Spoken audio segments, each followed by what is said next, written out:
Malam hari ini kita akan mendengarkan kajian yang akan dibawakan oleh Ustadz Dr. Syafiq Riza Basalama LCMA Hafizahullah dalam kajian yang bertemakan kasih sayang yang sebenarnya.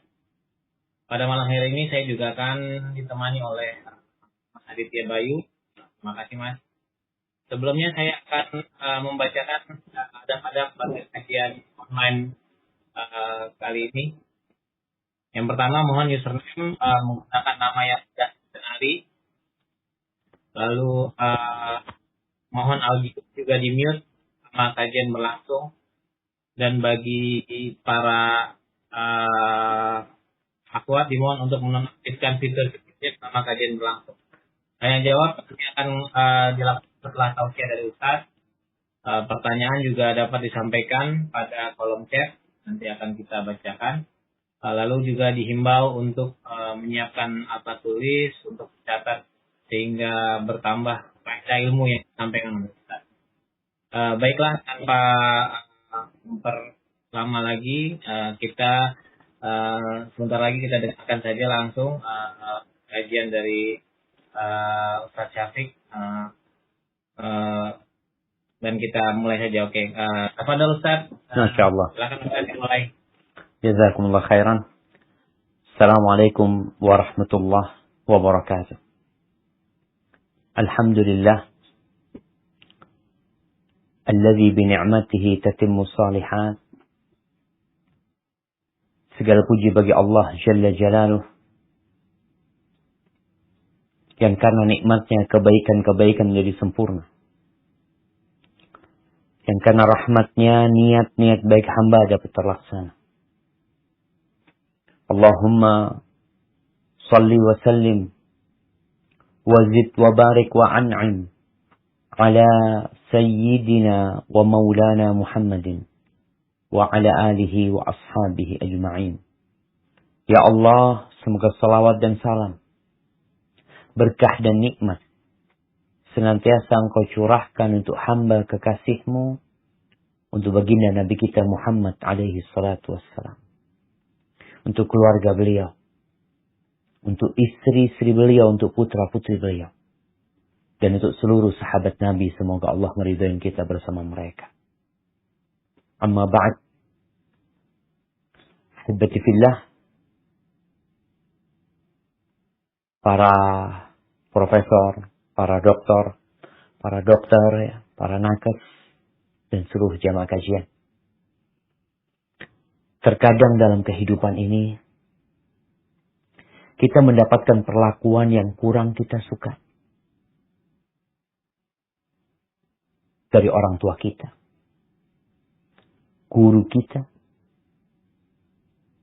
sahabat kita, kekasih kita. Di sana kita akan mengira bahwa perlakuan yang kita tidak sukai, yang kita dapatkan dari orang-orang yang kita cintai, itu sebagai tanda bahwa mereka tidak mencintai kita. Karena menurut kita, orang kalau cinta akan lembut. Dia akan memanjakan kita. Semua yang kita pinta akan dikasih dan diberi. Itu tanda cinta. Apakah seperti itu? Ana akan mengajak antum semua untuk merenungkan beberapa kejadian. Agar kita tidak salah faham dengan cinta. Agar kita tidak lagi mengira bahwa tindakan yang kasar itu tanda benci. Ketika Allah Azza wa Jalla mengutus Nabi Musa alaihissalam kepada Fir'aun, seorang raja yang zalim. Allah menceritakan bagaimana kezaliman Fir'aun. Yuqattilu abna'ahum wa yastahyi nisa'ah. Bayi-bayi laki-laki yang lahir disembelih oleh Fir'aun. Bayi-bayi perempuan yang lahir dibiarkan hidup oleh Fir'aun. Bagaimana Fir'aun memperbudak Bani Israel. Kesalahan dia terhadap manusia tak terlupakan. Kesalahan dia kepada Sang Pencipta, dia ngaku Tuhan. Tapi bagaimana Allah menyuruh Nabi Musa mendatangi Fir'aun? Dengan cara apa? Marah-marah? Teriak-teriak? Tidak. Allah menceritakan hal itu di surat Thaha. Coba kita buka nih Quran yang Allah turunkan sebagai rahmat, sebagai hidayah, petunjuk buat kita. Agar kita tidak salah langkah menentukan sikap dalam menghadapi segala masalah di kehidupan ini. Agar kita tidak berburuk sangka kepada Allah Azza wa Jalla. Agar kita selalu berada di atas rel yang sudah ditetapkan. Inna hadzal Qur'an yahdi lillati hiya aqwam. Kata Allah, sesungguhnya Al-Quran ini memberikan petunjuk kepada jalan yang paling lurus. Di surat Thaha, silakan dibaca ayat 42 sampai 46.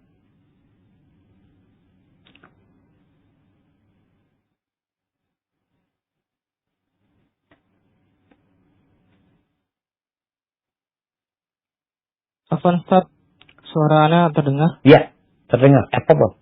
Barakallahu fikum. Barakallahu fikum. Oke.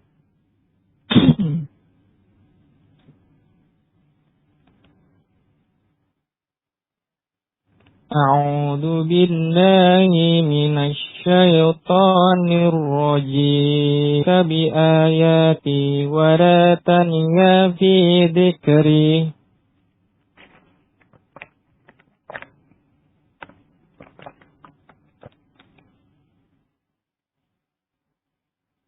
Idhaba ila fir'auna inna afwan.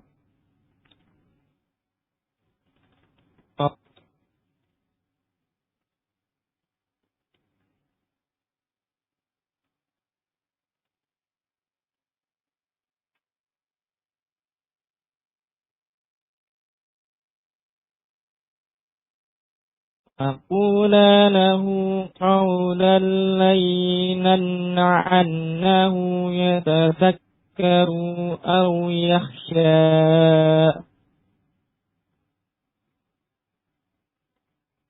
قال ربنا إننا نخاف أن يفرط علينا أو أن يطغى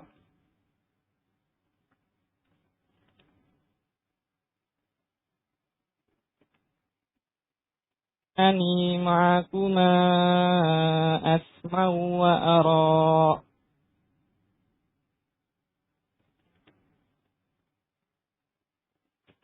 Artinya, pergilah engkau beserta saudaramu dengan membawa tanda-tanda kebesaranku, dan janganlah kamu berdua lalai mengingatku.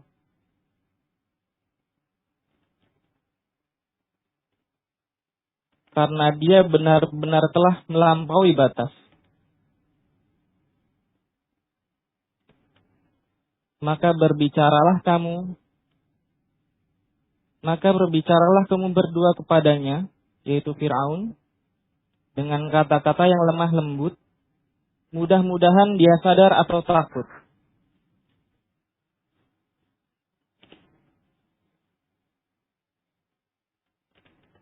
Keduanya berkata, kami khawatir menyiksa kami atau akan bertambah melampaui batas. Dan Allah berfirman, janganlah kamu berdua khawatir. Sesungguhnya aku bersama kamu berdua, aku mendengar dan melihat. Barakallahu fiikum. Ahibati fillah. Bagaimana Allah Azza wa Jalla memerintahkan kepada Nabi Musa dan Harun untuk menjumpai Fir'aun. Dan Allah jelaskan Fir'aun ini telah melampaui batas. Udah keterlaluan. Terlalu.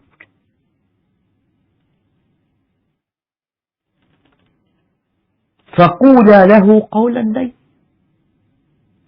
Allah perintahkan kepada Nabi Musa dan Harun untuk berkata yang lemah lembut. Tidak marah-marah. Lemah lembut. Kepada Fir'aun, ya. Apakah itu tandanya Allah cinta sama Fir'aun? Sehingga suruh ngomong dengan kata-kata yang lemah lembut. Apa Allah nggak benci yang sudah melakukan tindakan-tindakan yang keterlaluan? Allah murka. Tapi Allah perintahkan Nabi Musa untuk berkata yang lemah lembut. Semoga dia sadar. Namun di kesempatan lainnya, Nabi Musa alaihissalam sempat menjambak rambut dan jenggotnya Nabi Harun. Suatu pandangan atau pemandangan yang subhanallah ya. Di mana Nabi Musa itu menarik jenggot dan rambutnya Nabi karena satu masalah.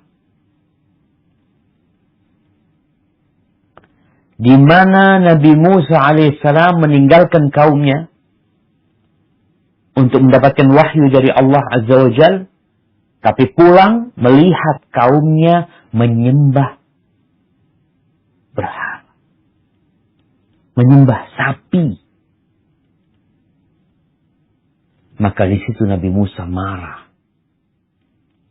Beliau menjambak rambut dan jenggotnya Nabi Harun alaihissalam. Allah ceritakan hal ini di surat Thaha juga. Di ayat 92 sampai 94. Coba kita lihat. Tadi disuruh berlemah lembut, sekarang Nabi Musa bertindak kasar. Nah, silakan dibaca.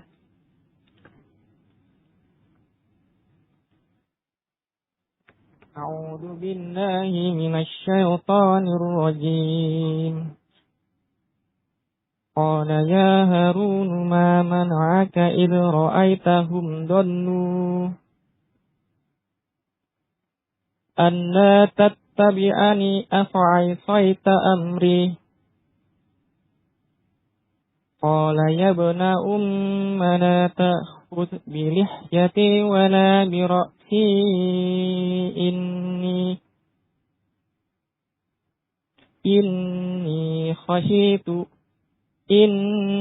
خشيت أن تقول فرقت بين بني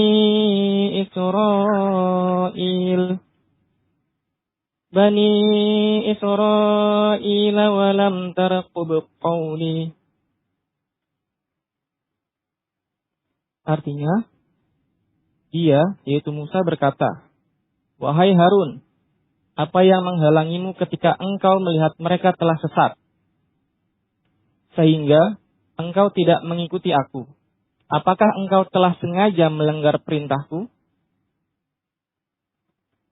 Dia Harun menjawab, wahai putra ibuku, janganlah engkau pegang janggutku dan jangan pula kepalaku.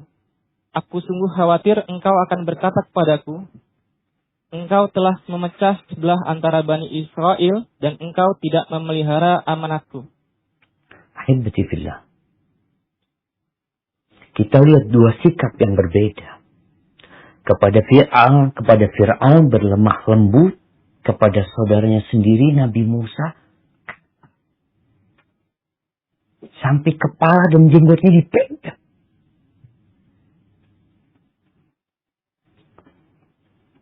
Terus menurut kita,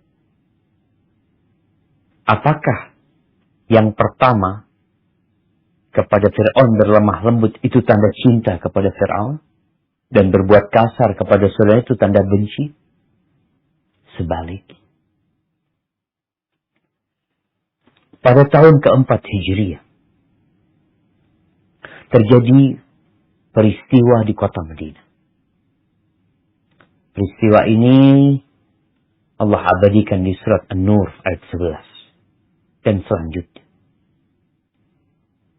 Peristiwa difitnahnya ibunda kita, Aisyah radhiyallahu taala anha, berzina.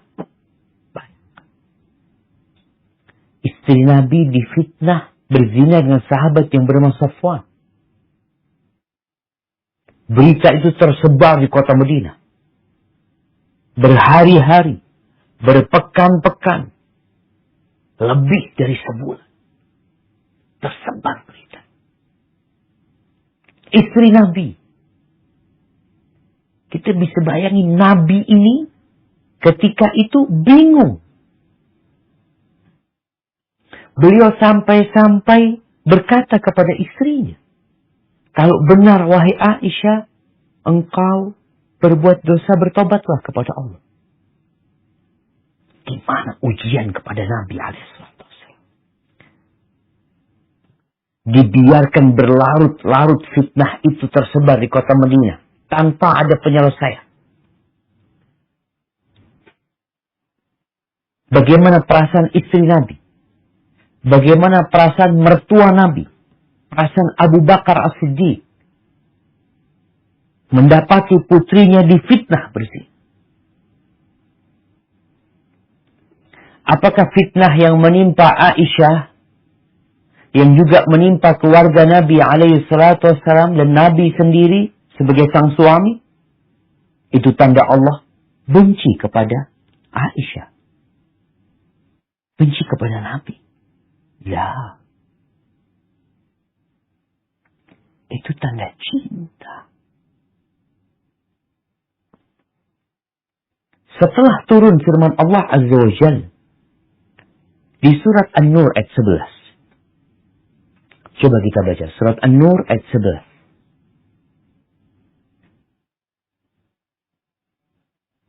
A'udzu billahi minasy syaithanir rajim. Innal ladzina ja'u bil ifki usbatun minkum la tahsabuhu syarran lakum bal huwa khairul lakum likulli imri'in minhum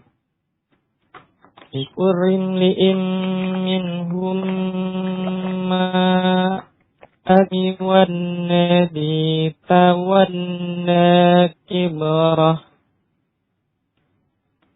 والنادية والناكبرة منهم له عذاب عظيم.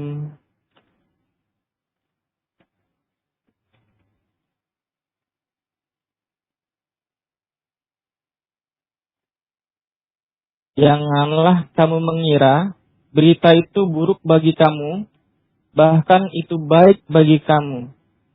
Setiap orang dari mereka mendapat balasan dari dosa yang diperbuatnya. Dan barang siapa di antara mereka yang mengambil bagian terbesar dari dosa yang diperbuatnya, dia mendapat azab yang besar pula. Barakallahu fikum.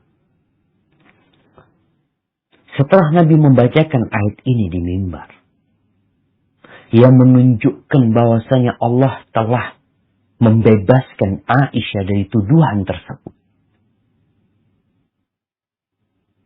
maka ada 3 orang yang dihukum, yang ikut menyebarkan berita hoaks perzinaan. dipecut sebanyak 80 kali. Padahal 3 orang ini 3 sahabat yang mulia. Di situ ada Hasan bin Sabit, penyair Nabi alaihi salatu wassalam. Yang Nabi memuji Hasan bin Sabit. Bagaimana perannya Hasan untuk memerangi orang-orang musyrikin dengan bait-bait syairnya. Bahkan Rasul SAW pernah mengatakan, uhjuhum wa Jibril ma'a. Hasan, serang mereka Hasan dengan lisanmu. Dan Jibril bersamamu. Dalam riwayat lain, Nabi SAW mengatakan, inna ruhal qudus la yazalu yu'ayyiduka ma nafahta anillahi wa rasul. Sesungguhnya malaikat Jibril selalu mendukungmu selama engkau membela Allah dan Rasul. Tapi dia dipecut, dihukum. 80 kali dipecut. Kemudian ada sahabat lainnya, Mistah. Dia orang muhajirin. Dipecut juga. Kemudian ada ipar Nabi alaihissalam. Adiknya istrinya atau kakaknya istri Nabi. Saudarinya Zainab bintu Jahsh, Hamna bintu Jahsh. Hamna ini dulu istrinya Mus'ab bin Umair.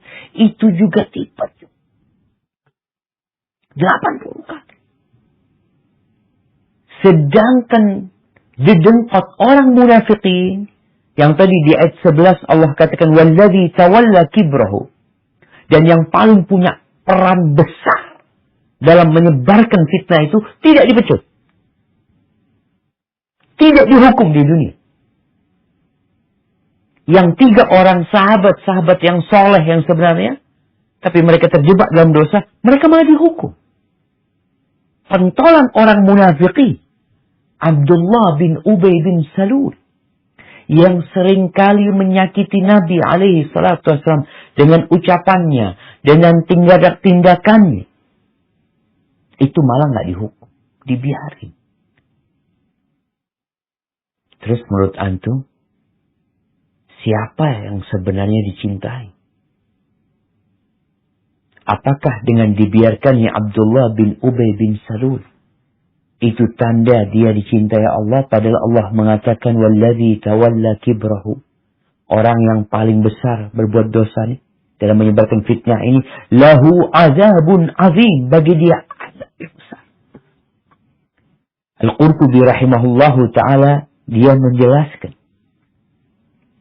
itu Abdullah bin Ubay bin Salul tidak dihukum di dunia karena Allah sudah menetapkan bagi dia di akhirat azab yang sangat pedih. Kalau dia dihukum di dunia, berarti azab di akhiratnya akan dikurangi. Karena hukum had itu termasuk penghapusan untuk dosa-dosa yang dikerjakan. Subhanallah.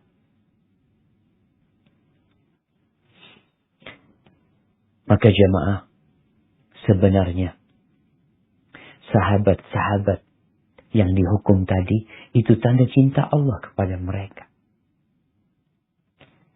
Sehingga mereka dibersihkan dari dosa. Maka Allah katakan, la tahsabuhu syarran lakum. Jangan kalian mengira itu buruk buat kalian.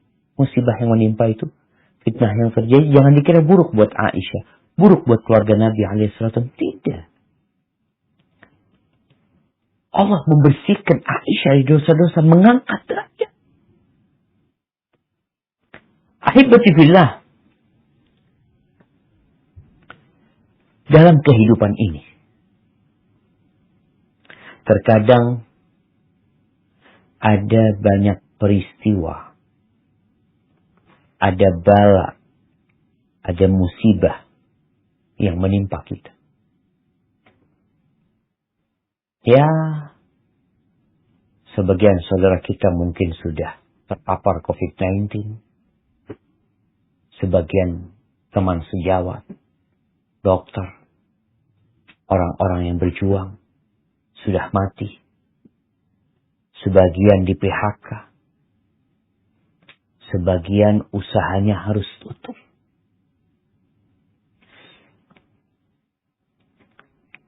Padahal kita merasa kita ini udah baik. Kita merasa orang saleh. Kita sudah bertakwa. Kita sudah sering istighfar.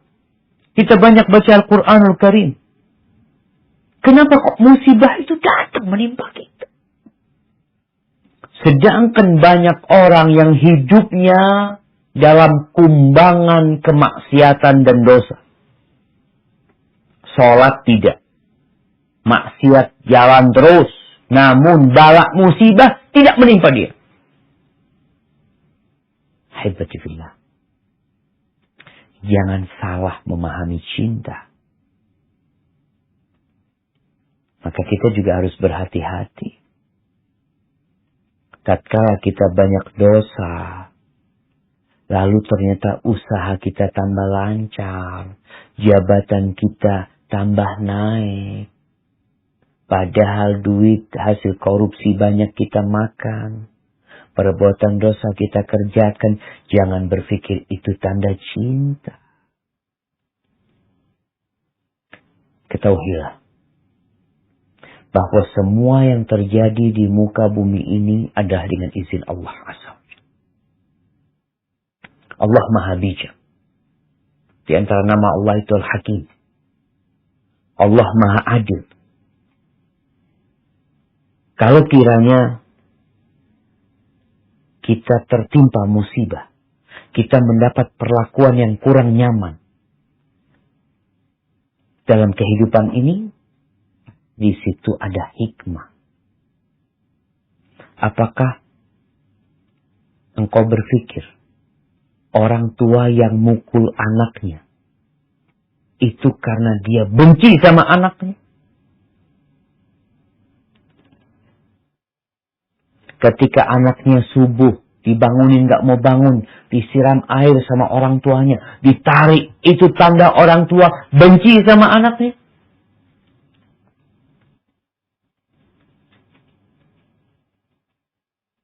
Apakah ketika seorang guru mengatakan kepada muridnya, maju ke depan, berdiri di sana, itu tanda guru itu benci? Atau itu tanda cinta? Ahibati fillah, musibah yang datang menimpa, kondisi yang tidak nyaman, itu menghapuskan dosa. Mengangkat derajat. Membersihkan antum dari segala keburukan. Kita tahu ada besi yang berkarat, itu diamplas. Ada yang dibakar pakai api. Agar dia bersih. Agar nampak mana emas imitasi dan emas murni. Dibakar jamaah. Alhamdulillah, Rasulullah sallallahu alaihi wasallam dalam hadis riwayat Tirmidzi, beliau pernah mengatakan, inna iwamal jaza ma'a iwamil bala. Sesungguhnya besarnya balasan itu mengikuti besarnya bala. Jadi semakin besar bala yang ditimpa, semakin besar pula pahala yang diberikan. Wa innallaha idza ahabba qauman ibtalahum. Kalau Allah cinta kepada suatu kaum, maka Allah memberikan bala kepada mereka. Subhanallah. Baru faham kita. Ternyata bala itu tanda cinta. Faman radiya falahu ridha. Barang siapa yang menerima ridha dengan ketentuan Allah, menerima bala yang datang, maka Allah akan ridho sama dia. Dan Allah kalau ridho sama engkau, apapun yang kau pinta akan dikasih. Wa man sakhita falahu sakh. Tapi barang siapa yang marah, maka Allah marah. Tidak sedikit orang-orang yang dikasih bala dalam kehidupan ini, dia malah teriak-teriak, marah-marah, merasa tidak berhak mendapatkan musibah ini karena merasa sudah soleh, sudah banyak ketaatannya. Subhanallah. Fahami lagi arti cinta yang sebenarnya. Tidak semua kesehatan, tidak semua kesembuhan yang diraih, kesuksesan yang didapatkan, itu sebagai kemuliaan yang Allah berikan kepada hamba. Nggak selalu. Dan sebaliknya, tidak semua bala dan musibah. Mungkin engkau jatuh miskin, mungkin engkau bangkrut, mungkin engkau ditimpa penyakit yang menaun, yang akut. Itu tanda Allah menghinakan. Tidak. Terkadang Allah memberikan bala kepadamu karena Allah cinta sama engkau. Orang yang paling besar balanya itu siapa? Para nabi. Coba kita lihat nih para nabi sekarang. Antum bayangin ya. Antara Nabi Musa sama Fir'aun. Yang kaya siapa?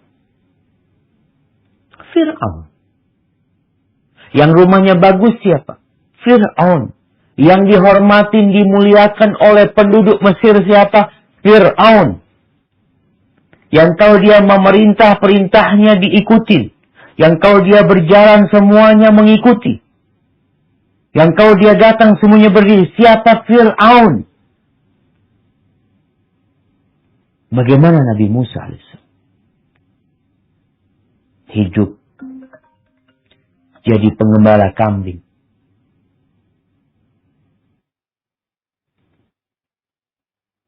Pengembala kambing. Selama 10 tahun. Subhanallah.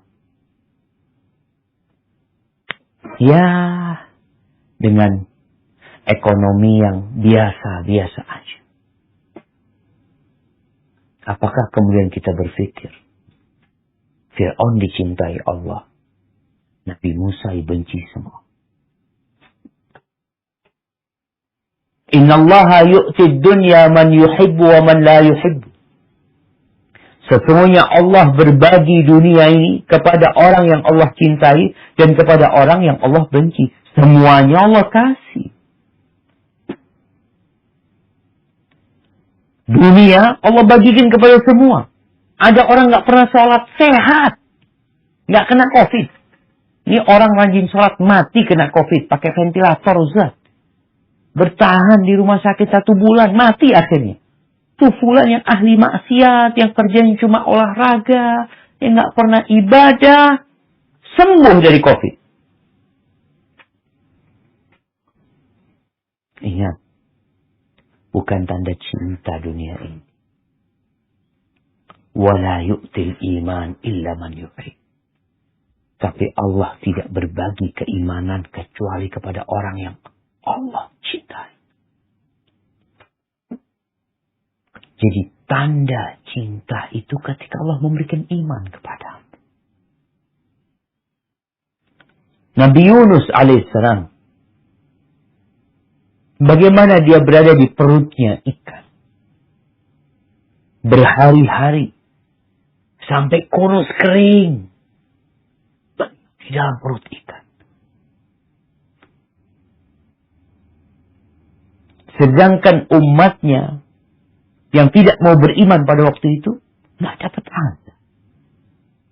Kok Nabi Yunus yang dilemparkan dari perahu, yang dimakan oleh ikan paus? Apakah Allah nggak cinta sama Nabi Yunus? Cinta. Sehingga Nabi Yunus mengatakan, La ilaha illa anta, subhanaka, inni kuntu minal zalimin. Nabi Ibrahim alaihissalam diusir oleh orang tuanya, dibakar oleh kaumnya, digodain istrinya sama Namrud. Puluhan tahun sampai umur 86 tahun kira-kira nggak punya anak. Apakah itu tanda Allah nggak cinta sama Nabi Ibrahim? Subhanallah. Nabi Ibrahim itu Khalilur Rahman. Kekasihnya Allah Azza wa Jalla. Di antara semua Nabi, yang paling dicintai Allah setelah Nabi Muhammad SAW adalah Nabi Ibrahim alaihissalam. Tapi kok hidupnya seperti itu? Itulah jamaah. Nabi Zakaria bertahun-tahun nggak punya anak. Engkau yang punya anak, apa berpikir Allah cinta sama engkau? Nabi Zakaria, Nabi. Sampai rambutnya menyala dengan uban. Punggungnya melemah dengan ketuaan. Tapi beliau terus berdoa meminta anak dikasih anak. Kira-kira umurnya 100 tahun. Dikasih anak yang ngasih nama Allah kepada anak yang ngasih nama anaknya Allah Azza wa Jalla. Dikasih nama Yahya. Dan bagaimana Nabi Zakaria melihat anaknya disembelih, kepalanya dihadiahkan kepada pelacur dalam kondisi ayahnya hidup sama. Gimana nih? Nabi Yahya itu nabi juga. Kok dibiarkan oleh Allah Azza wa Jalla? Orang-orang penjahat-penjahat itu menyembelih seorang nabi. Dan akhirnya nanti bapaknya bagaimana perasaannya. Dan bapaknya pun digergaji oleh kaum. Nabi Zakaria. Apakah itu tanda Allah nggak cinta sama Nabi Zakaria? Cinta. Nabi kita Muhammad alaihi salatu wassalam. Bagaimana hidupnya beliau? Yatim. Sejak di perut ibunya. Dia tinggal mati oleh ibunya umur 6 tahun. Yatim piatu. Dirawat oleh kakeknya sampai umur 8 tahun. Tinggal mati. Dirawat sama pamannya. Miskin paman. Beliau harus bekerja sendiri membantu paman. Beliau mengembala kambing. Kemudian beliau ikut berdagang. Nggak punya modal sendiri, bawa dagangannya Khadijah. Menikah dengan Khadijah. Dengan umur yang berjarak, yang berbeda 15 tahun. Ketika beliau menjadi Nabi, Allahu Akbar. Bagaimana beliau dicaci maki, difitnah, dikatakan penyihir, dukun. Apakah itu tanda Allah nggak cinta sama Nabi Muhammad SAW? Jangan salah memahami cinta. Pernah diboikot selama 3 tahun. Sampai susah untuk makan. Sebagian sahabat makan daun. Konspirasi terjadi dari masyarakat Mekah. Beliau mau dibunuh. Akhirnya beliau meninggalkan kota Mekah. Berangkat ke kota Madinah. Apakah di kota Madinah tinggal di rumah yang besar, di istana? Enggak. Numpang Nabi Muhammad SAW. Ketika beliau bikin rumah beliau hanya 5 kali 5 kira-kira. Apakah rumahnya penuh dengan perabotan? Semua yang dimakan ada. Sering puasa Nabi SAW karena nggak ada yang dimakan. Putrinya meninggal satu persatu dalam kondisi bapaknya masih hidup. Kecuali Fatimah. Anaknya beliau yang laki-laki meninggal pula. Sahabat-sahabat yang beliau cintai meninggal, tewas pamannya Hamzah. Di perang. ketika beliau mau meninggal dunia, beliau sakit Pak. Selama 10 hari. Sampai beliau pingsan, nggak bisa mau jadi imam. Pernah beliau, pada waktu sakit beliau minta air. Kemudian beliau mandi. Ketika beliau merasa segar bangun, beliau menjadi imam. Pingsan lagi. Akhirnya menjadi imam adalah Abu Bakar Siddiq radhiyallahu anhu. Apakah itu tanda Allah tidak cinta dengan Nabi SAW?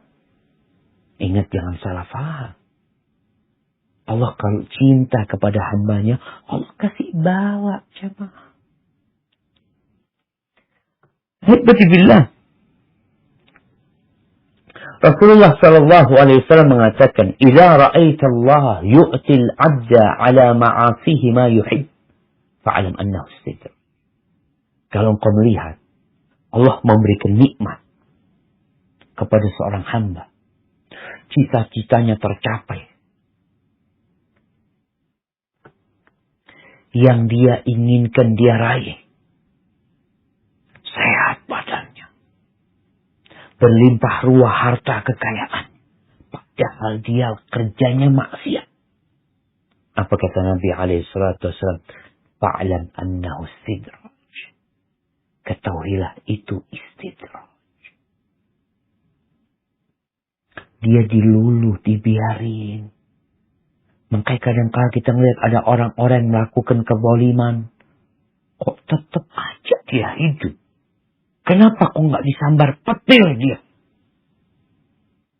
Kok orang yang soleh mati duluan? Ingat, semua tindakan Allah itu pasti ada hikmah. Makanya Nabi SAW menjelaskan, engkau jangan terpesona, terpedaya, melihat orang-orang yang berbuat maksiat, Allah kasih kenikmatan sama dia. Dunia ini nggak ada artinya. Kemudian Nabi membaca firman Allah di surat Al-An'am, ayat 44. Silakan dibaca. Di surat Al-An'am, ayat 44.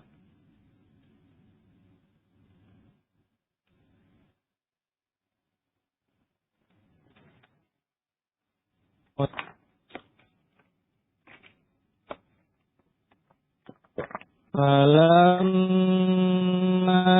nasu ma dzukiru bih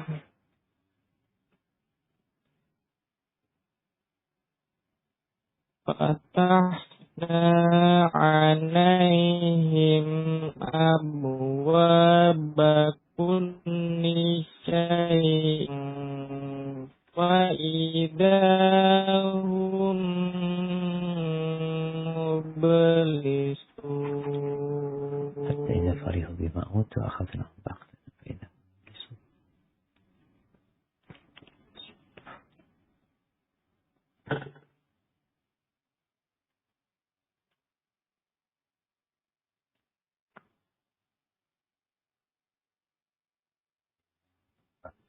Dengan apa yang telah diberikan kepada mereka, kami siksa mereka secara tiba-tiba. Maka ketika itu mereka terdiam putus asa. Nah, ketika orang-orang melupakan peringatan-peringatan yang Allah berikan, ayat-ayat Allah yang dibacakan tidak digubris, diabaikan, apa yang akan terjadi? Allah turunkan musibah enggak? Prosesnya enggak Allah turunkan musibah langsung. Kata Allah, fatahna alaihim abwaaba kulli syai'. Kita bukakan bagi mereka segala pintu kenikmatan buat mereka. Sehingga tatkala mereka gembira dengan apa yang diberikan kepada mereka, kita siksa mereka secara tiba-tiba. Belum sempat taubat, mati. Maka teguran-teguran dari Allah yang kita rasakan, kita harus berbaik sangka sama Allah dan berburuk sangka sama diri kita. Allah memberikan hal itu agar kita semakin baik. Masih ada kesempatan untuk kembali kepada Allah Azza wa Jalla. Jangan lagi kita memikirkan harta itu ukuran cinta. Iya. Berapa banyak orang di dunia ini yang suka memamerkan harta mereka. Bahkan tidak sedikit yang menilai orang lain itu dengan pakaiannya. Dengan kendaraannya.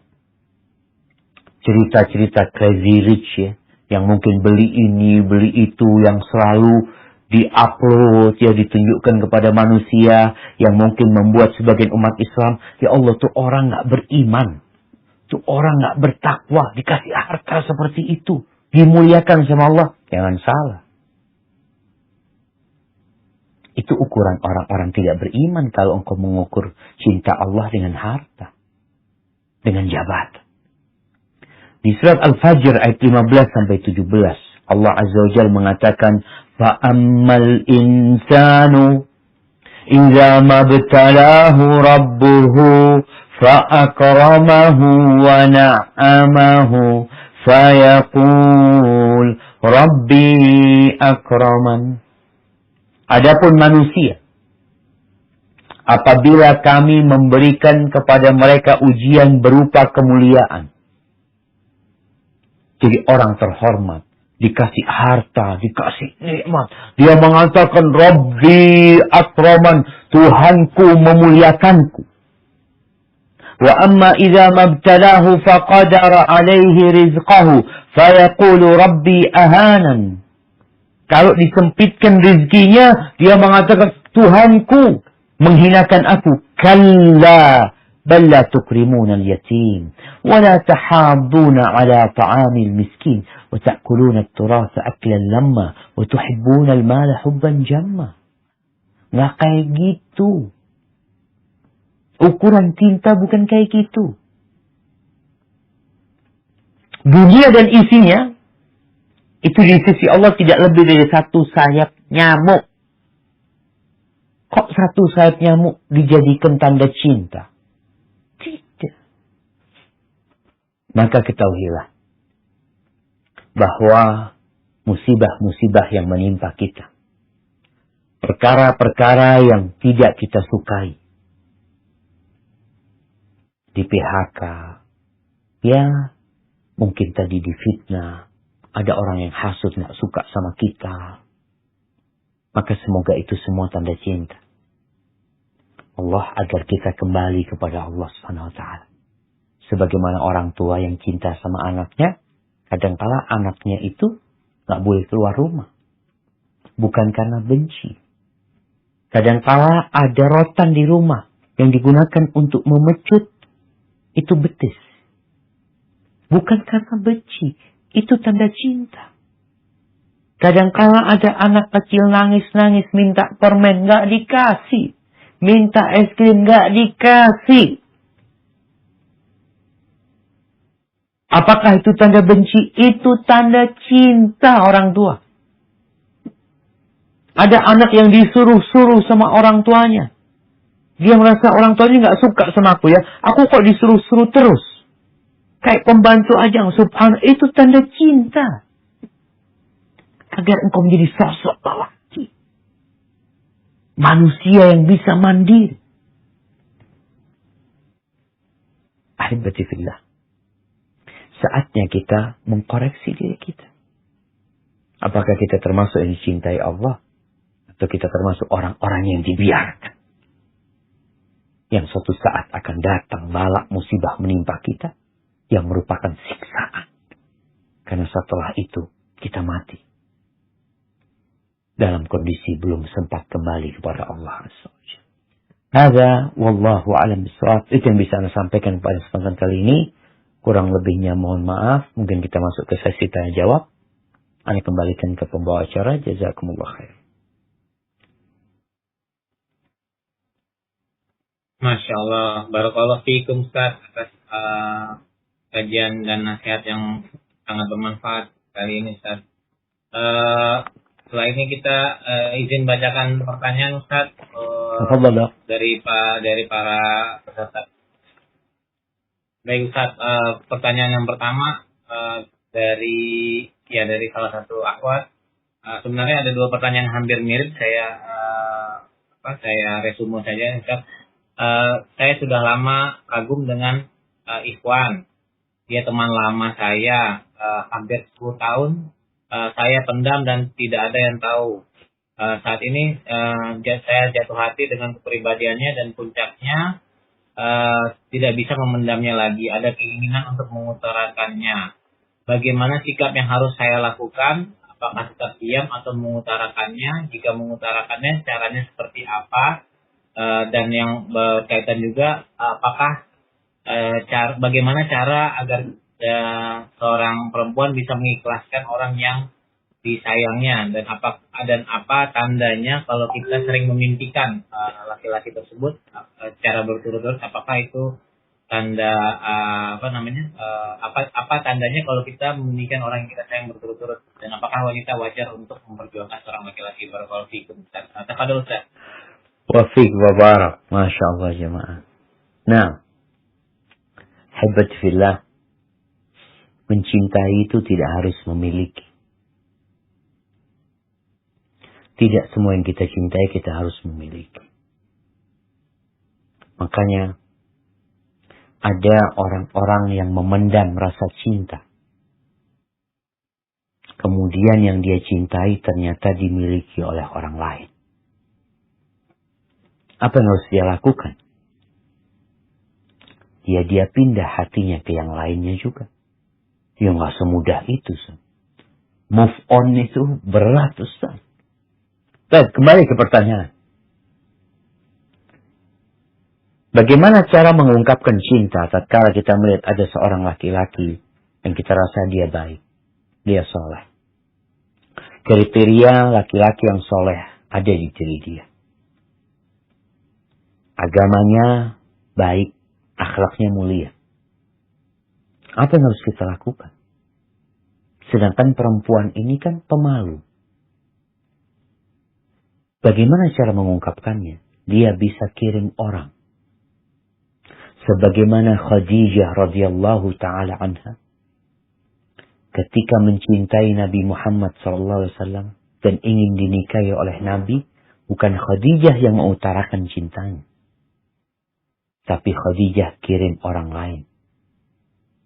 Nafisah kalau nggak salah namanya. Untuk mengungkapkan cinta itu kepada Nabi alaihissalam. Dan akhirnya gayung bersambut, menikahlah Nabi dengan Khadijah. Namun, ada kejadian lain.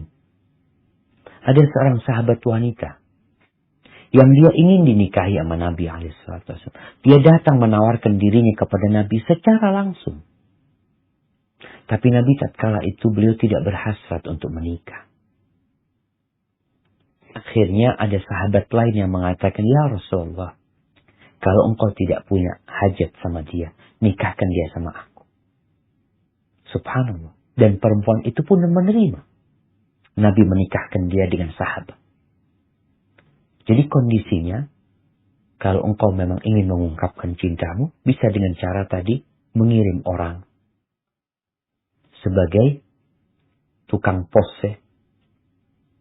Kalaupun engkau mau mengungkapkan langsung, mungkin lewat tulisan, lewat surat.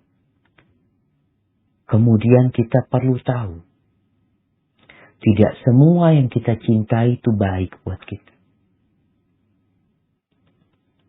Karena kadangkala ada orang, tadi pertanyaan selanjutnya, memperjuangkan cintanya. Berapa banyak orang-orang yang menikah dengan cinta. Pacaran nih dia bertahun-tahun. Sehingga ketika menikah seakan-akan apa istilahnya? Ulam tiba.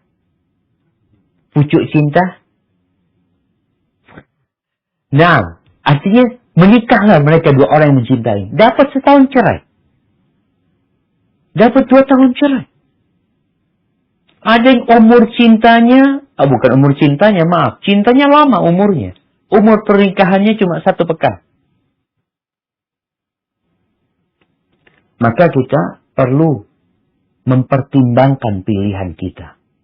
Dengan meminta pilihan dari Allah Azza wa Jalla. Salat istikharah. Sebelum engkau menawarkan dirimu, kepada dia, nasihat ana salat istikhar. Setelah itu silahkan melang. Kalau memang dimudahkan, ya semoga dia jodohmu. Kalau enggak, berarti Allah menyediakan yang lain. Terus gimana kalau yang tadi sampai mimpi-mimpi? Apakah itu pertanda dia jodoh kita ya? Karena mimpi dia terus. Mimpi itu ada 3. Yang pertama mimpi dari Allah Azza wa Jalla, mimpi baik. Yang kedua mimpi dari setan. Yang ketiga bunga tidur. Bunga tidur ini bawaan sebelum tidur. Karena memang udah kepikiran sama tuh laki. Sebelum tidur lupa baca ayat kursi ya. Mimpi dia, Allah kayaknya jodoh anak dia. Belum tentu itu kebawa mimpi aja. Maka nasihat anak, ahibati fillah ya. Buat para akhwat khususnya. Jadilah engkau orang yang baik. Berusahalah engkau terus mendekatkan diri kepada Allah Azza wa Jalla. Ada jalur langit yang harus ditempuh. Tapi juga ada jalur darat. Tadi dengan cara kita minta tolong. Agar ada orang yang menyampaikan cinta kita kepada dia.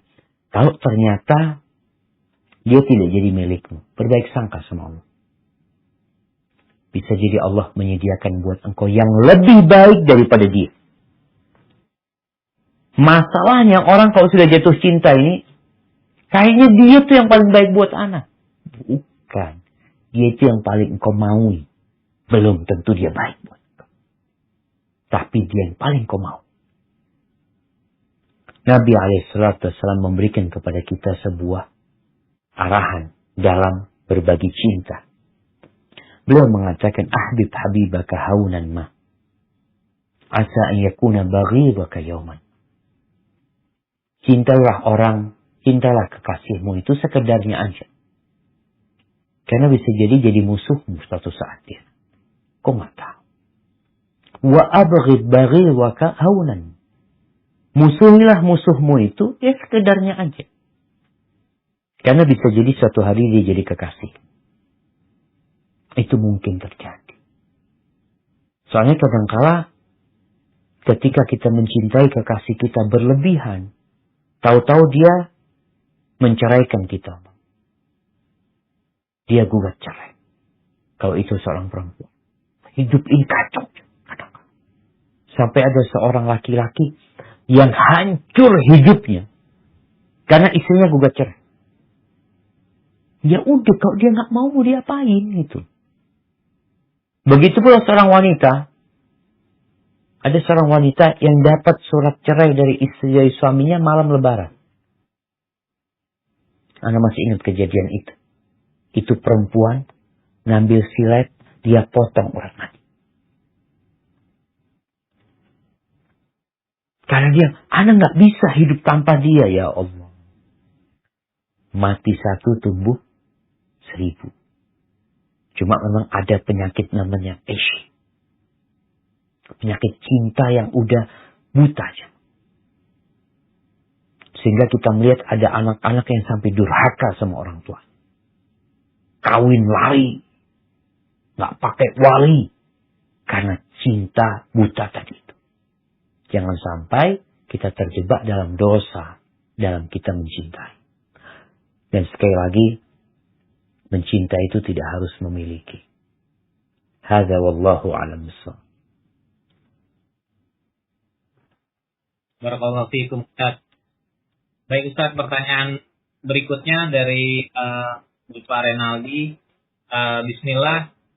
Bagaimana hakikatnya untuk mencintai sesuatu atau seseorang karena Allah Azza wa Jalla untuk meraih ridha Allah dan Rasulnya Shallallahu Alaihi Wasallam yang pada akhirnya puncaknya untuk meraih surga. Tafadhol Ustaz. Masya Allah. Nah, jemaah. Jadi kalau bicara cinta, ada cinta karena rupa. Ada cinta karena Allah Azza wa Jalla. Cinta karena rupa ini ya ketika wajar orang mencintai yang cantik-cantik, yang bagus-bagus. Tapi ada cinta karena Allah. Makanya Rasul SAW menyebutkan perempuan itu dinikahi karena 4 hal. Karena kekayaannya, karena kecantikannya, karena nasabnya, karena agamanya. Fasfar bidzatid-din taribat yadak. Kalau engkau ingin selamat, carilah yang agamanya baik. Artinya itu yang membuatmu menikahi dia. Bukan hanya faktor wajah dan rupa. Kalau bicara cinta karena Allah Azza wa Jalla, maka kecintaan yang dasarnya keridhaan Allah kepada orang itu. Orang itu taat beribadah. Orang itu rajin salat malam. Orang itu berakhlak mulia. Maka kita cinta sama orang tersebut. Ini cinta karena Allah. Tapi cinta karena rupa, iya. Ketika banyak orang mencintai seorang wanita, padahal dia nggak sholat. Sholatnya bolong-bolong. Ibadah, sudahlah jangan ditanya. Insya Allah bisa diperbaiki nantinya. Dia berpikir, insya Allah tuh orang bisa diperbaiki. Artinya ada tujuan dia memperbaiki orang tersebut. Tapi sebenarnya dasar utamanya bukan karena Allah. Tapi karena rupa. Dia mencintai dia. Karena udah jatuh cinta sama tuh perempuan. Sekali lagi bukan karena ketaatan kepada Allah Azza wa Jalla. Jadi cinta karena Allah, maka cinta karena Allah ini tidak harus dengan lawan jenis. Nggak harus sama istri. Cinta sama sahabat. Kita punya kawan Masya Allah. Cinta sama guru. Cinta sama murid yang taat sama Allah SWT. Bukan untuk memiliki sekali lagi tadi. Bukan. Ini cinta karena Allah. Dan cinta karena Allah ini bisa berubah jadi benci karena Allah juga. Dulu yang kita cintai ternyata berbuat maksiat. Selamat tinggal. Cintaku berubah jadi kebencian. Rasulullah SAW menjelaskan. Salatun man kunna fihi wajada bihinna halawatal iman. Ada 3 perkara. Barang siapa yang meraih 3 perkara ini, dia akan merasakan manisnya beriman. Jadi banyak orang Islam ini, bertahun-tahun Islam, tapi dia masih merasa, apa Islam ini? Berat Islam itu. Banyak aturan, ini haram, itu nggak boleh. Mungkin kau belum punya 3 hal ini. Kalau kau punya 3 hal ini, manis semua. Yang pertama, an yakuna Allah wa rasuluhu ahabba ilaihi mimma siwahu. Dia harus menjadikan Allah dan Rasulnya lebih dia cintai dari segala-galanya. Pokoknya buat dia yang pertama Allah, yang kedua Rasul. Udah. Orang tua nomor sekian. Istri nomor sekian. Di sini ketika orang mencintai karena Allah, ketika istrinya tidak taat, dia benci sama istri. Seorang suami yang memerintahkan kepada istrinya untuk membuka jilbabnya. Gimana istri? Kata istrinya, aku lebih cinta kepada Allah daripada kepada dirimu. Maka dia tidak akan tanggalkan hijab. Ini cinta kepada Allah dan Rasul. Yang kedua, ayyuhibbal mar'a la yuhibbuhu illa lillah. Dia mencintai orang lain karena Allah.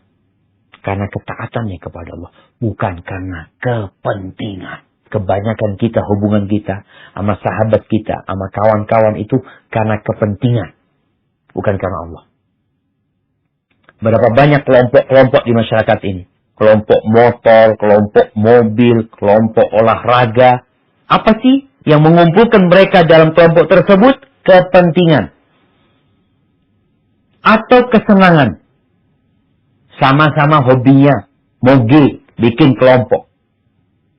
Sama-sama hobinya mendaki gunung, bikin kelompok. Apakah karena Allah? Ya lihat. Kalau karena Allah, engkau akan lihat. Ketika kawan-kawanmu di sana tidak taat sama Allah, engkau akan memerintahkan kepada mereka. Kepada kebaikan dan mencegah mereka dari kemungkaran. Itu yang kedua. Mencintai orang lain karena Allah. Yang ketiga. Ayyakrah ayya'uda ilal kufr. Dia harus benci kepada kekufuran. Benci. sebagaimana kebencian dia dimasukkan ke dalam. Maka kalau bicara cinta karena Allah itu, yang cinta yang landasannya karena ketaatan orang itu kepada Allah. Dan yang punya 3 hal ini, insya Allah hidupnya akan penuh dengan cinta dan keridhaan dari Allah Jalla Jalla. Hada wallahu a'lam bishawab. Barakallahu fiikum Ustaz. Baik Ustaz, pertanyaan berikutnya dari salah seorang akhwat. Assalamualaikum Ustaz, Afwan izin bertanya. Saya jarang berkunjung ke rumah orang tua.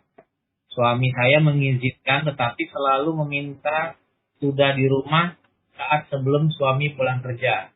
Ketika saya meminta izin pulang ke rumah terlambat karena mesti membantu orang tua saya, mama saya, tetapi suami menjawab dengan mengirimkan hadis, kalau sekiranya aku diizinkan Allah memerintahkan seseorang agar sujud kepada orang lain, niscaya aku akan perintahkan seorang istri agar sujud kepada suaminya.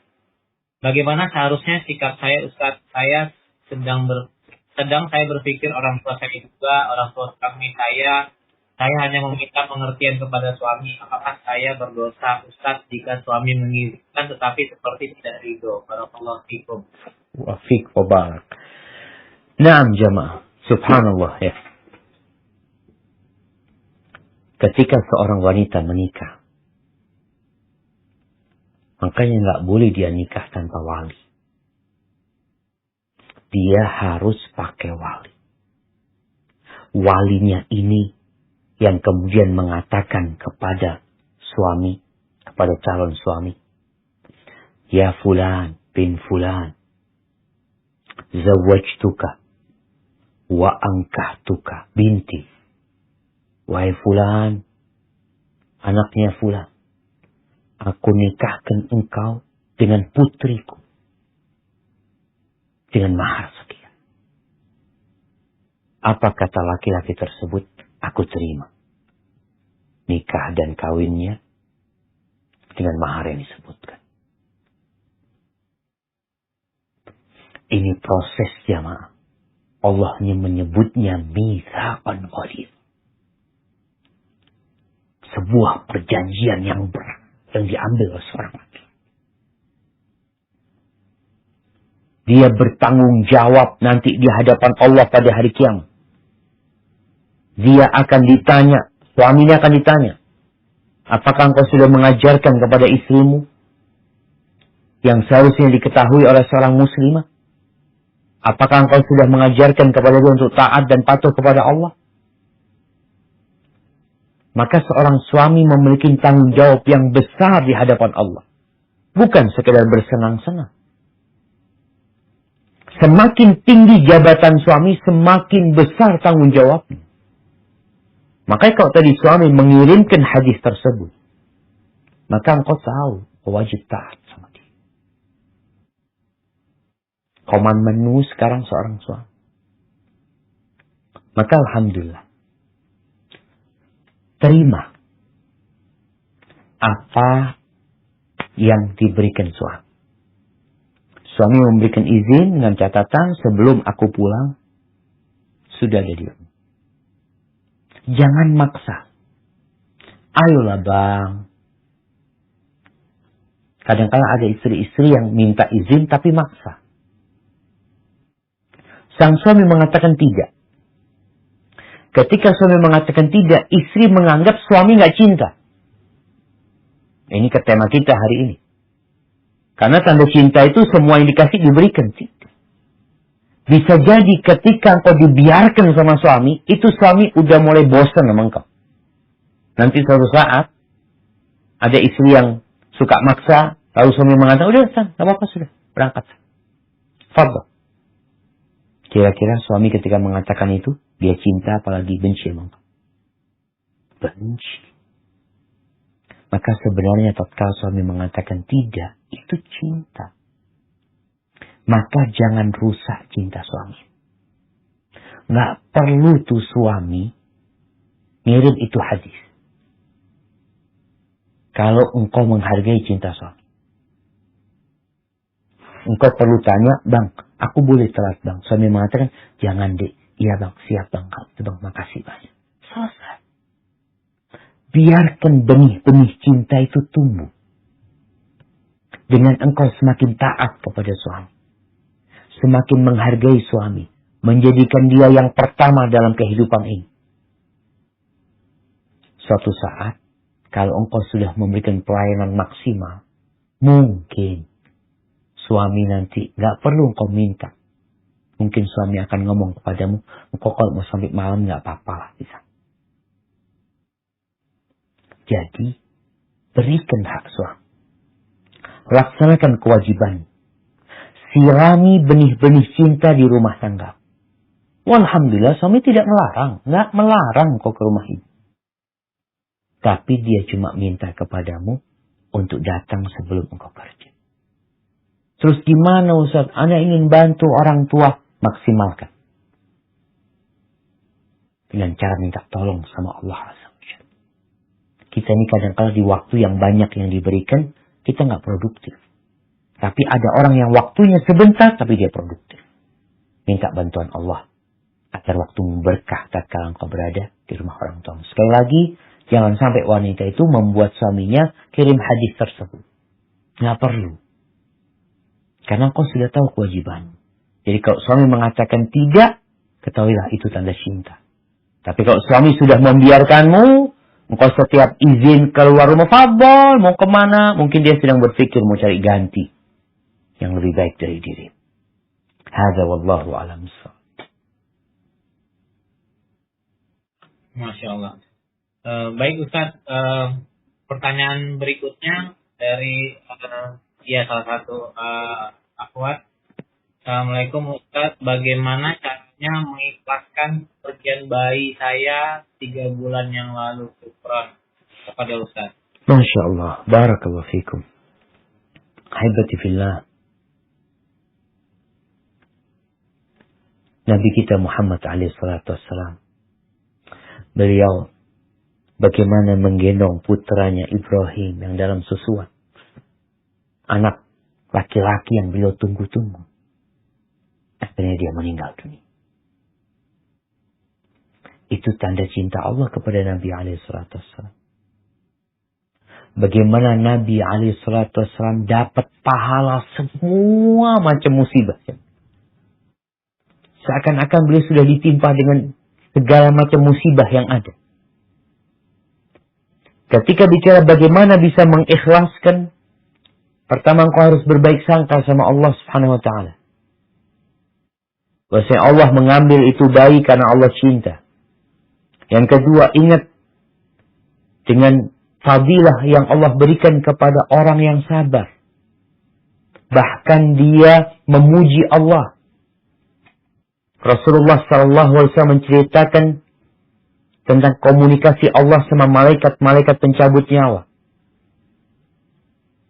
Allah bertanya kepada mereka, qabattum walada abdi, kalian telah mencabut nyawa anak hambaku? Kata malaikat, na'am. Qabattum samrata fuadi, yang kalian cabut itu nyawa buah hatinya? Qalu na'am. Lalu Allah bertanya, madza qala abdi? Ketika kalian cabut nyawa anaknya itu, apa yang dikatakan oleh hambaku? Kata para malaikat, hamidaka wastarja. Dia masih memujimu ya Allah. Dia masih memujimu. Dan dia mengatakan, inna lillah wa inna ilaihi raji'un. Apa kata Allah? Ubnu li abdi baitan fil jannah. Bangunkan buat hambaku ini di surga sebuah rumah. Kasih tulisan rumah itu. Kasih nama rumah itu. Baitul Hamdi. Rumah pujian. Subhanallah.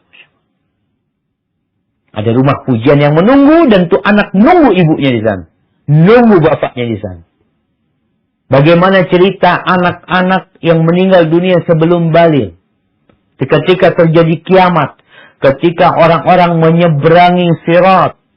Yang berada di atas neraka jahanam. Tatkala Nabi kita Muhammad SAW minta pintu surga dibukakan.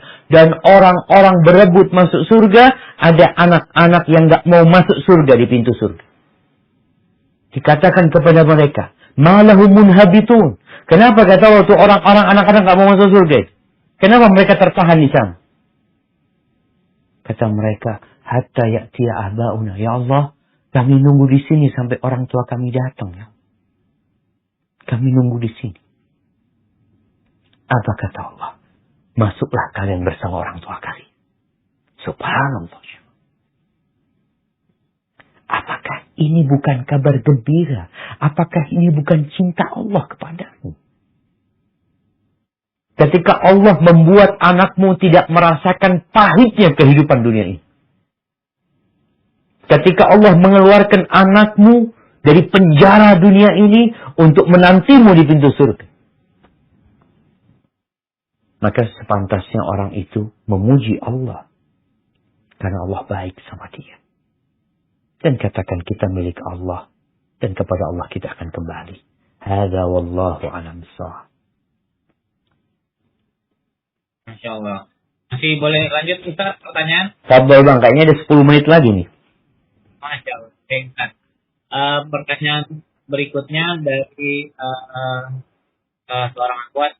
Assalamualaikum Ustaz. Semoga Ustaz dan tim selalu diberikan kesehatan dan dilindungi Allah Subhanahu wa taala. Amin. Mohon nasihatnya apa yang harus saya lakukan sebagai anak yang selalu didesak oleh orang tua mengenai ketaatan kepada pemimpin sekarang. Orang tua bersikeras tidak mau taat selama pemimpinnya tidak taat kepada Allah, dan orang tua merasa pemimpin yang sekarang tidak layak taati. Mohon nasihat dan doa Ustaz. Barakallahu fikum. Naam jemaah. Ya jemaah, semua itu menginginkan pemimpin yang ideal. Pemerintahan yang ideal. Nabi SAW mengatakan, khairu a'immatikum. Sebaik-baiknya pemimpin kalian adalah yang mereka mendoakan kalian. Dan kalian mendoakan mereka. Mereka menyayangi kalian dan kalian menyayangi mereka. Dan seburuk-buruknya pemimpin kalian adalah yang mereka melaknat kalian. Mereka nggak suka sama rakyatnya. Dan rakyat juga nggak suka sama pemimpin. Saling mengutuk. Itu pemimpin yang buruk. Tapi apa tugas kita? Rasulullah SAW telah memberikan arahan kepada kita. Akan datang tuh pemimpin-pemimpin yang minta hak mereka. Dan mereka tidak memberikan hak rakyatnya.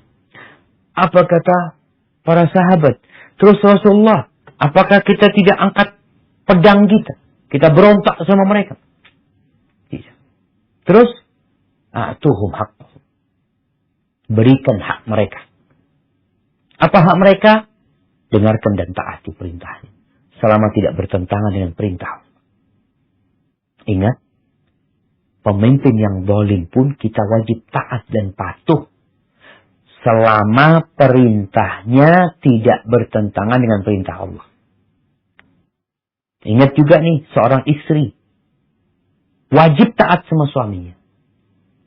Walaupun suami anak ini nggak soleh, Ustaz. Kita wajib taat. Selama perintah suami tidak bertentangan dengan perintah Allah dan Rasul. Terus gimana kita? Kita tidak diberikan oleh pemimpin. Apa kata Nabi SAW? Wasallallahu alladhi lakum. Urusan hak kalian yang tidak diberikan oleh pemimpin kalian, minta sama Allah. Subhanallah. Udah dikasih solusi sama Nabi SAW. Jadi seorang rakyat itu wajib taat kepada pemimpinnya. Walaupun pemimpinnya boleh. Isma wa atik. Kata Nabi SAW. Dengarkan dan taati. Artinya dengarkan dan taati dalam kebaikan ya. Dalam kebaikan ingat. Wa in daraba dhahrak wa akhadha mal. Walaupun pemimpinmu boleh. Memukul. Mengambil harta. Terus tugas kita tetap dengarkan dan taati. Sampai kapan? Kata Nabi SAW, isbiru. Kalian sabar. Hatta talqawni alal haud. Sampai kalian menjumpai aku di telaga. Ada perjumpaan kita sama Nabi SAW. ada tempat perjumpaan yang sudah ditetapkan. Syaratnya sabar. Terus anak gimana sama orang tua? Ya udah, namanya anak, dia berusaha untuk menyampaikan kepada orang tua, tapi kadang kala ada beda paham, ya minta maaf sama orang tua. Minta maaf ayah, anak akan belajar lagi insyaallah tentang bagaimana kewajiban anak nantinya. Makasih banyak atas nasihat orang tua, sambil didoakan orang tuanya. Nanti ada hal baru mungkin yang kau bisa diskusi sama ayah, ya diskusi sama ayah. Tapi ketika ayah sudah mulai emosi, engkau dia minta maaf ayah kalau aku salah. Barakallahu fiik.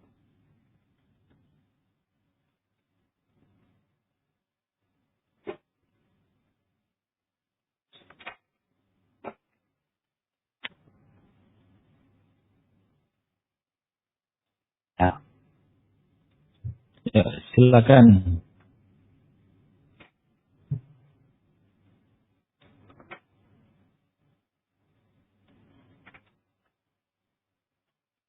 Nah, fadhal dok. Untuk koneksinya lagi bermasalah. Silakan. Baik Ustaz, pertanyaan berikutnya Ustaz. Dr. Beria.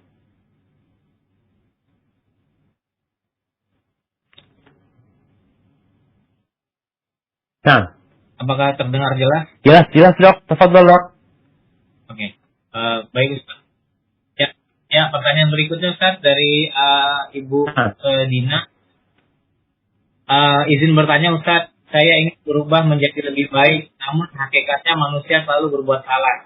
Setiap kali saya berbuat salah, jatuh seperti sesak rasanya.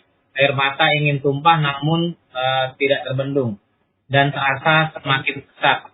Setiap kali berbuat dosa, saya selalu berpikir takut kepada Allah dan tidak mau memberikan takut kepada Allah yang tidak akan memberikan saya kenikmatan lagi. Adakah motivasi agar tidak lelah dalam memohon ampunan dan bertobat Ustaz? Dan saya takut setiap kali saya mengulangi kesalahan saya termasuk ke dalam golongan orang-orang munafik. Mohon pencerahannya Ustaz. Subhanallah. Naam jamaah. Allah Azza wa Jalla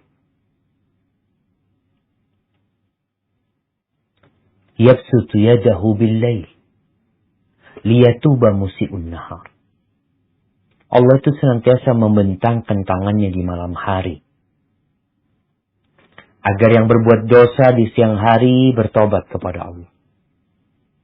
Wa yabsutu yadahu bin-nahar liyatuba musii'ul lail. Allah membentangkan tangannya di siang hari agar yang berbuat dosa di malam hari bertobat kepada Allah. Dan Allah katakan, "Qul ya ibadiyalladzina asrafu ala anfusihim, la taqnatu min rahmatillah."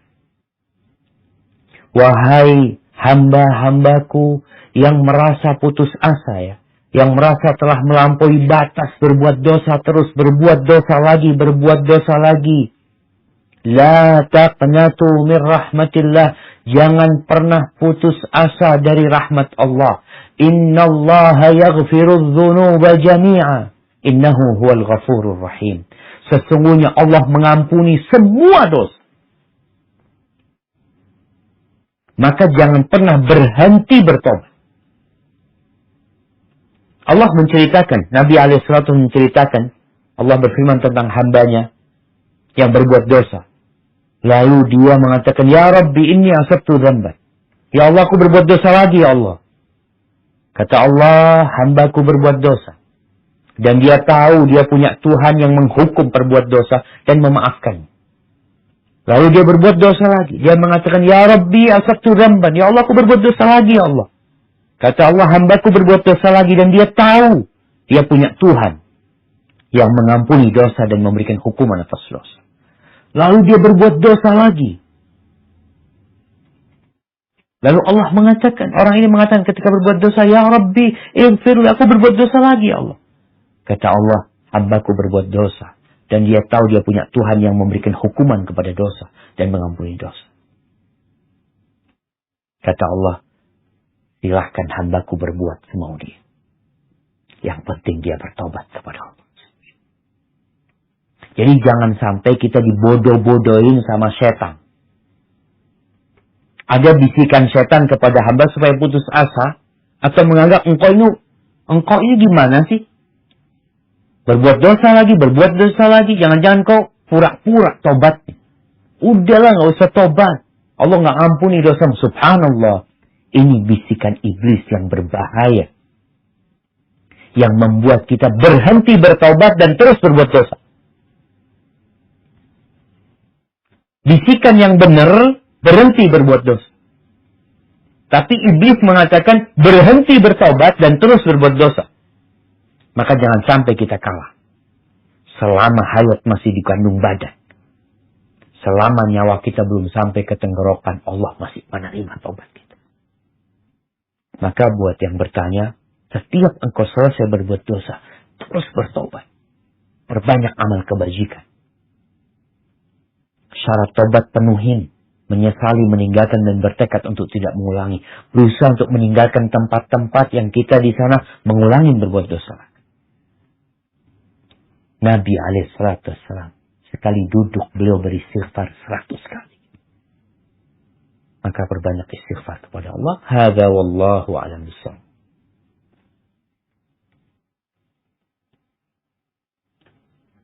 Barakallahu fiik Ustaz. Masih boleh Ustaz pertanyaan lagi Ustaz? Kayaknya pertanyaan terakhir sekarang Dok. Satu lagi Dok. Masya Allah. Baik Ustaz, pertanyaan berikutnya dari salah satu peserta.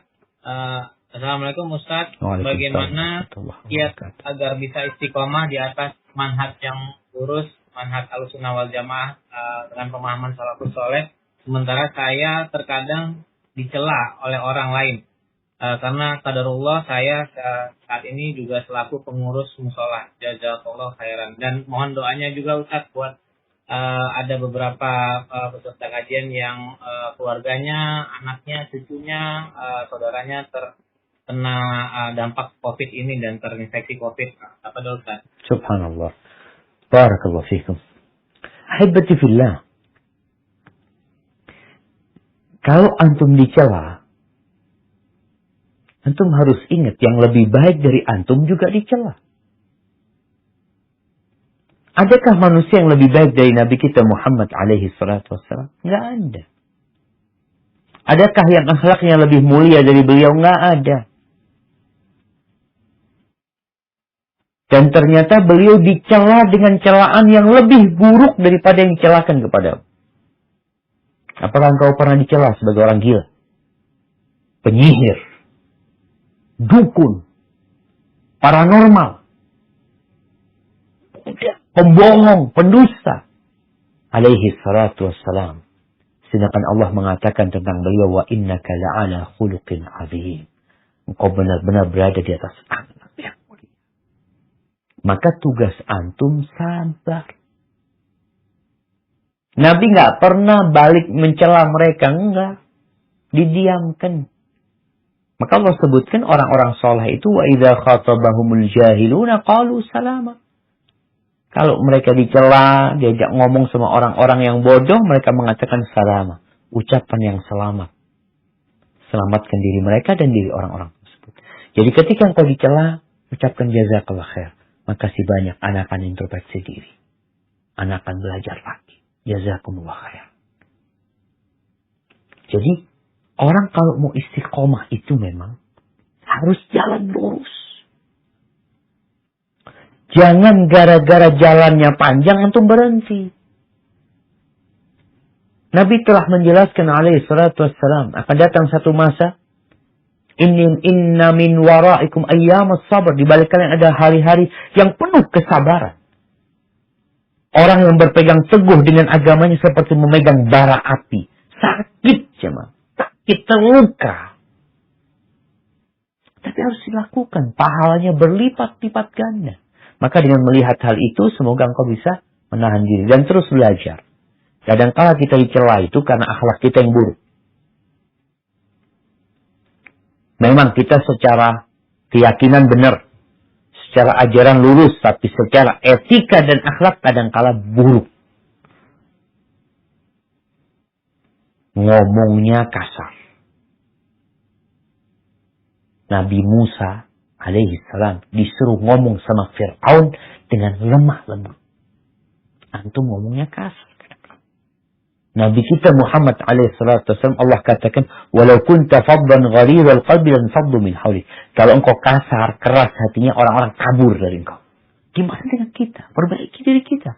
Akhlak kita, hormatin yang tua, sayang yang muda, banyak bakti sosial kepada masyarakat, tunjukkan akhlak seorang yang mengikuti sunnah Nabi alaihi salatu wasallam, berbuat baik kepada tetangga-tetangga.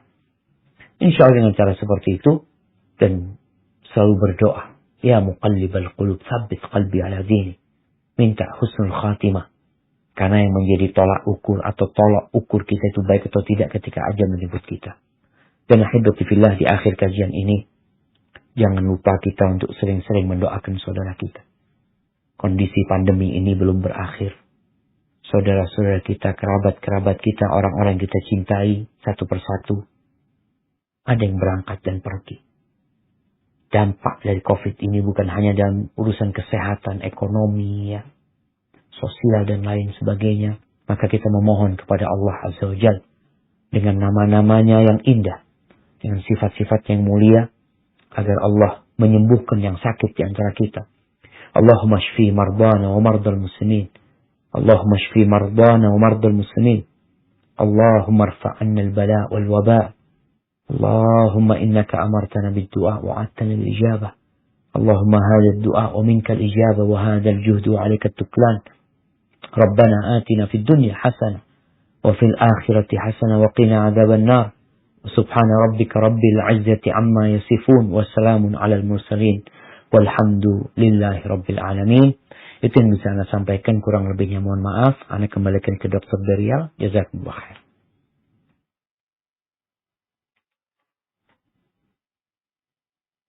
Wa jazakumullah khairan. Kami ucapkan barakallahu fikum kepada Ustaz Syafiq dan tim. Semoga Ustaz dan keluarga selalu di dalam jaga oleh Allah Subhanahu wa taala dan diberikan kesehatan sehingga kita bisa menimba ilmu kembali dengan Ustaz di lain kesempatan. Baiklah, sampai sudah kita di penghujung acara kajian online kali ini, dan kami mengucapkan mohon maaf kepada para peserta yang masih banyak pertanyaan yang belum bisa terjawab. Mungkin di lain kesempatan bisa kita tanyakan kembali, dan mohon maaf juga bagi para teman-teman yang melakukan raise hand. Mungkin nanti di lain kesempatan juga bisa kita kita jawab. Saya juga mengucapkan terima kasih kepada para guru, para profesor, para senior-senior saya, para teman-teman sejawat, Sivitas Darmais, dan para peserta kajian yang lain.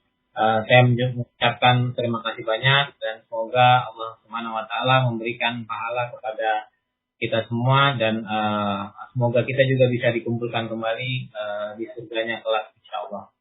Baiklah, saya tutup kajian kali ini dengan mengucapkan doa kafaratul majelis.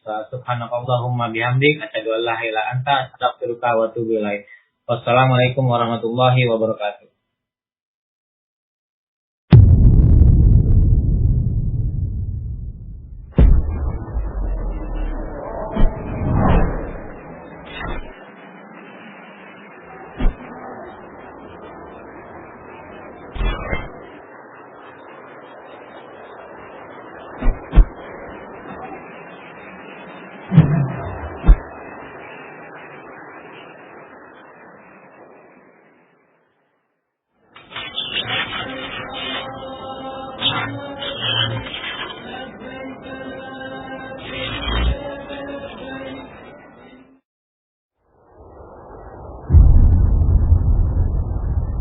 Klik tombol berikut untuk mendapatkan update ilmu yang insya Allah bermanfaat.